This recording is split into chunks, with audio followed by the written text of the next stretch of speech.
Hi, today I am making flower medicine soap and it feels like a good day to make it. I bought new flowers for my water altar. I decorated my tree that I make offerings to with flowers, and I got new flowers to kind of honor this cycle that I'm going through of death and rebirth. So the dying of old flowers, they're an offering that I give to the tree, and decorating with new flowers and new life and things that I'm giving birth to. So I felt like it's a good day to make flower medicine soap, and I want to bring you along and explain the process.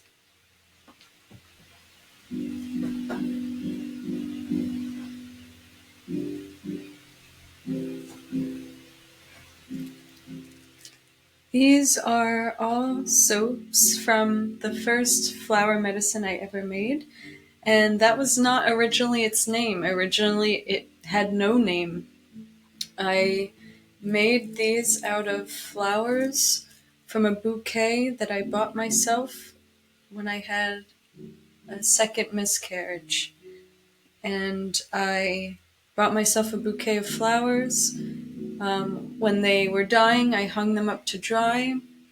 And then I wanted a way to honor them, honor that moment in my life, honor that child.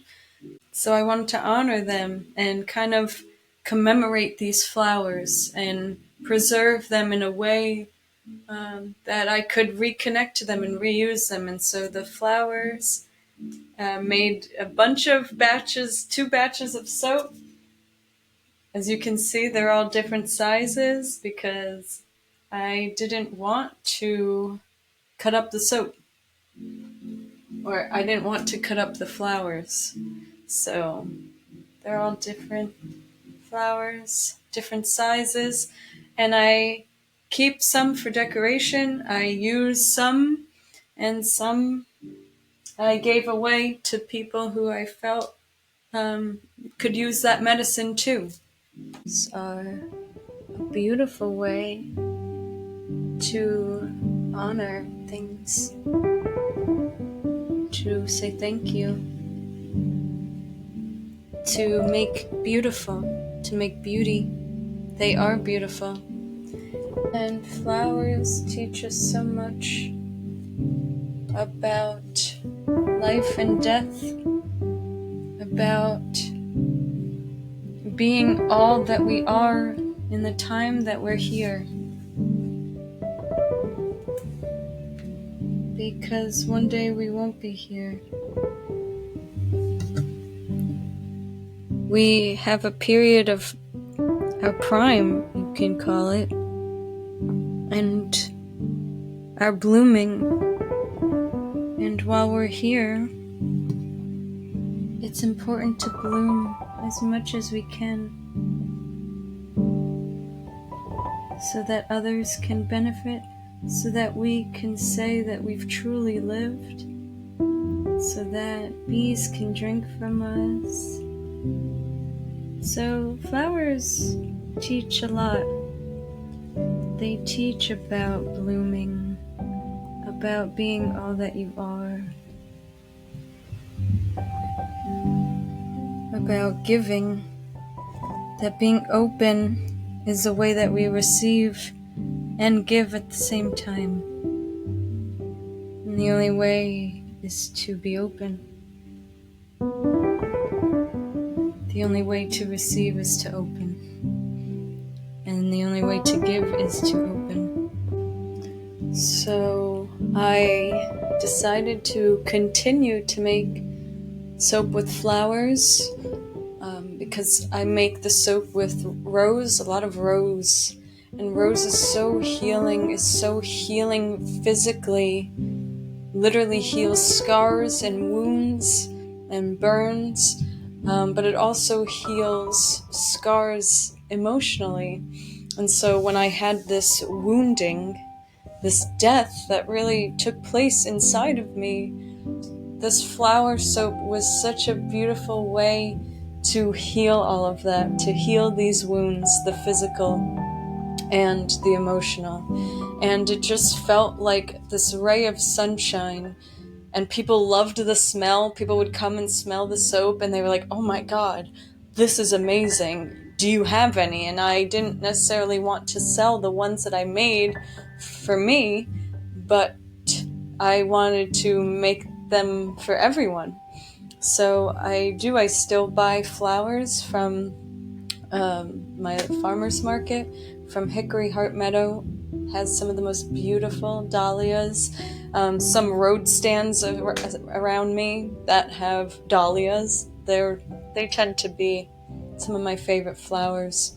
But any flower, I have a whole thing of dried flowers. I have more than this, actually. I'm just trying to organize them. And I listen each time I make the soap and I ask which flowers want to be a part. And it's a whole process, and I really listen and I pick each flower intentionally, ones that want to be in this form, and also ones that are medicinal and just make sense for that batch. So each batch is very different. You will never see the same batch twice. They're all unique, just like each flower is so unique. Even the ones that seem to be the same are unique. And yeah, so I use dried flowers as the decoration, but the soap itself is made with an oil that will look like this. I have lots of jars like this.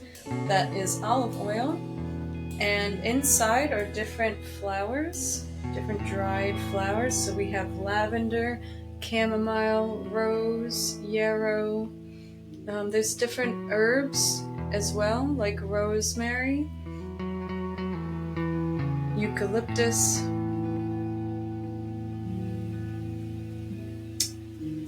mullein, mugwort, marshmallow, and I grew most of them. And I also forage for the others, and sometimes again these bouquets of flowers comes with herbs. So just whatever comes to me, whatever I have, whatever is in my reach is what I try to use. Along with these herbs, I also infuse dried rose petals, either from my garden or ones that I get from a local store that has a beautiful selection of herbs and rose petals. So again, I try to, whatever is near me is what I try to use. And so rose really helps us heal. So inside I crush rose petals to like a fine powder, and that also gets infused in soap. Alright, so let's make the soap. Right here I have a bowl of cocoon butter, mango butter, and shea butter. I'm going to melt it down to be liquid. I'm going to add coconut oil, avocado oil, castor oil, and the olive oil that I showed you before. That I already have one strained, and yeah, so we'll be right back. Okay. We have the shea butter, cocoon butter, and mango butter all melted.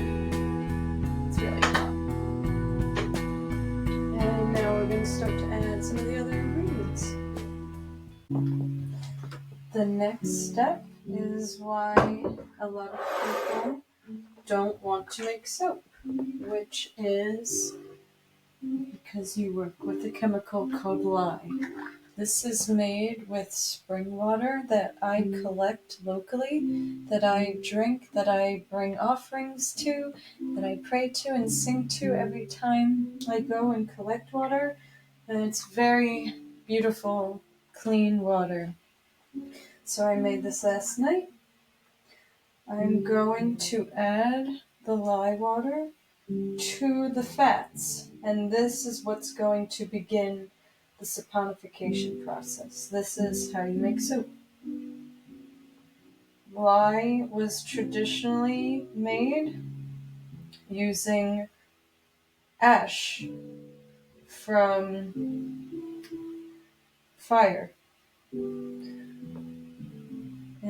and it's kind of difficult to make it where you know it's going to be the same every time, the same quality.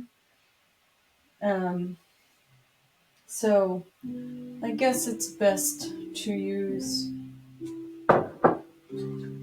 a lie made in a facility where you're guaranteed that it'll be the same every time.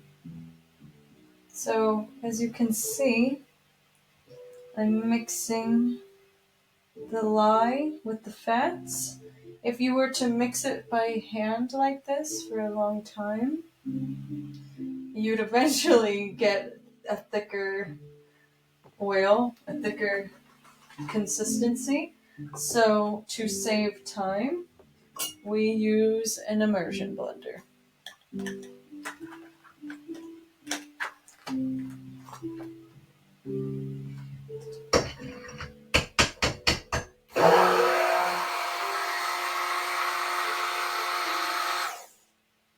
And I just like to do little bits at a time. But as you can see, it's the lye and the fats are being blended. So now they're coming together, and this is what we want. This is how we make soap. Is the lye and the fats coming together. I'm going to add some rose essential oil.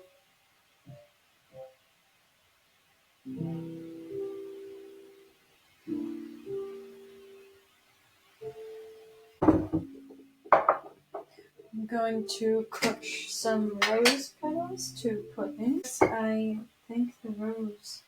Rose, thank you. Thank you for helping us heal. Thank you for teaching us boundaries, for teaching us softness, for allowing us to connect to ourselves in every way so that we can get in touch with who we are, how we love, how we want to be loved. Thank you for supporting us, for blooming. Thank you for teaching us how to bloom. Right now in my garden, you are blooming even though it's freezing at night. It's cold during the day. I see new buds still. You teach me that we should bloom as much as we can while we're here. That we should be as much of ourselves as we can.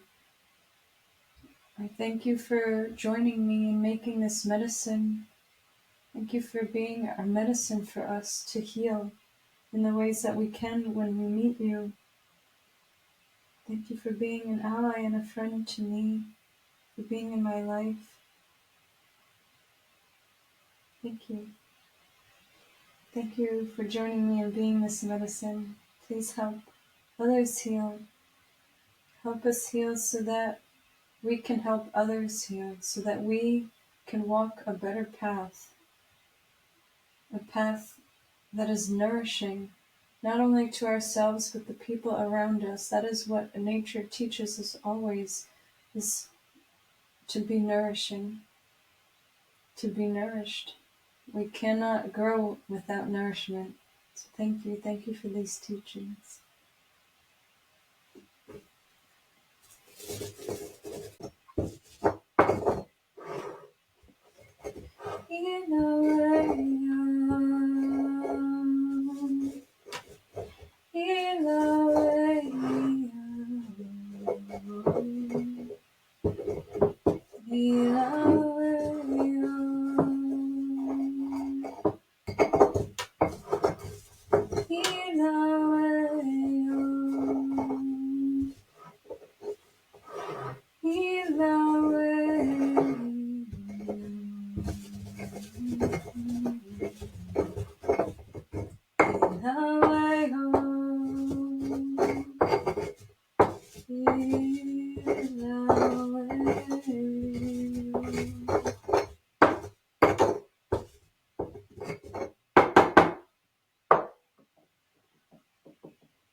And I like that the plants are in the soap. We can't really avoid them. We have to see them. I like that each plant is really unique in how it presents itself through the soap. The flower medicine wants you to know it's a flower. Tobacco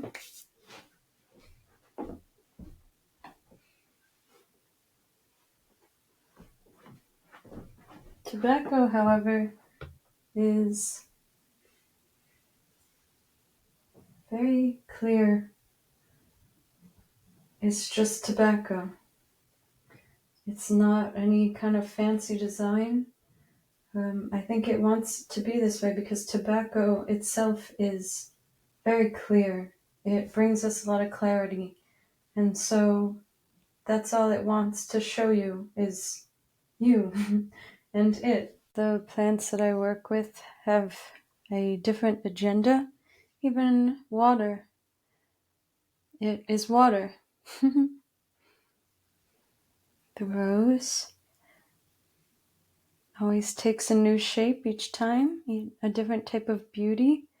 Amanita is is it's kind of like a Rorschach, you know? What do you see in the subconscious? That's what Amanita feels like. It's trying to create. Even pine. Each batch is different, and this one seems to be kind of like a mountain representing the places that it is. Maybe the mountain within us. From here, we can see that the soap is at a pretty thick trace. It's thick. It's kind of like cake batter. And so I would say it's ready to be poured. All of the flowers are infused in the oil, so I don't really necessarily need to add more flowers to the soap because already we have yarrow.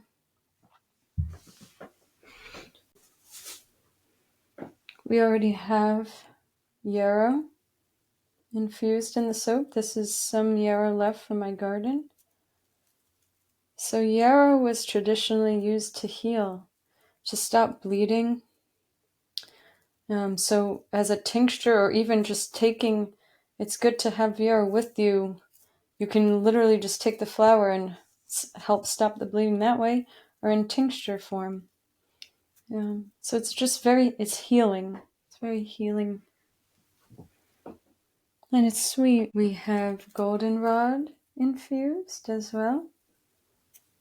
And goldenrod is another beautiful flower for healing.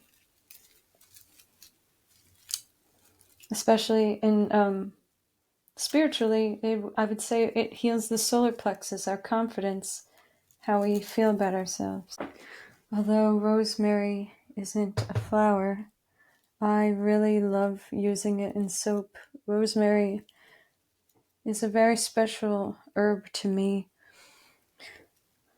It helps us connect to our ancestors, to heal our lineage. It helps us in the subconscious, in our dreams. It's antibacterial and antifungal. So really beautiful for areas where where we could have bacterial or fungal infections. Rosemary is very beautiful. There is lavender. And I have a bouquet that I just keep in my room to get the calming effect from the smell. So that's what lavender does, is it calms the skin. It calms the nervous system. So it's already infused in the oil. And now we're going to pour the soap into the molds.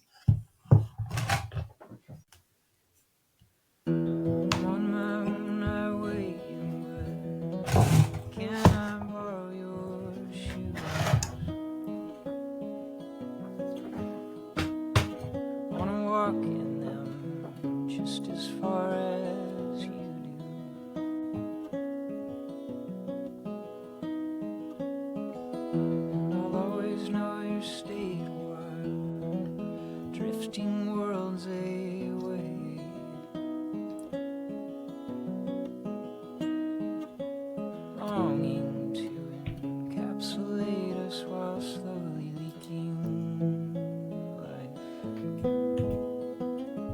amongst the meandering light.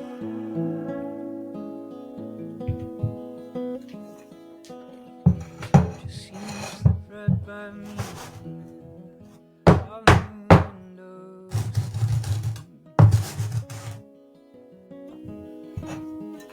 Put the dog out, and then within the duration of one blinking night, the majority of your life, a few slipped right by, on the other side of time's divide. Circling the same highway, nothing that's paramount to your mind. Each layer has been mounting towards it for a long time.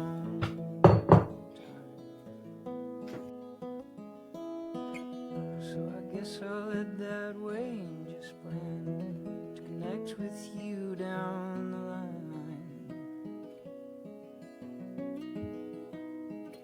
All roads go the wrong direction and realign.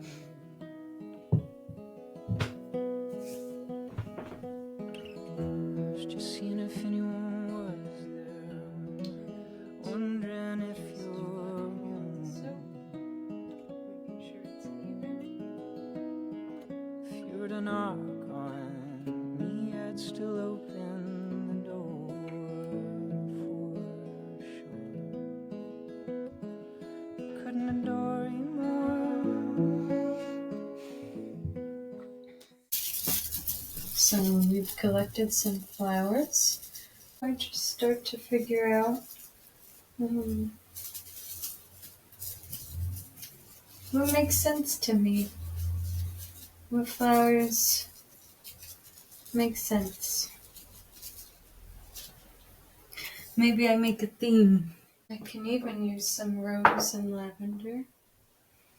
Like this one.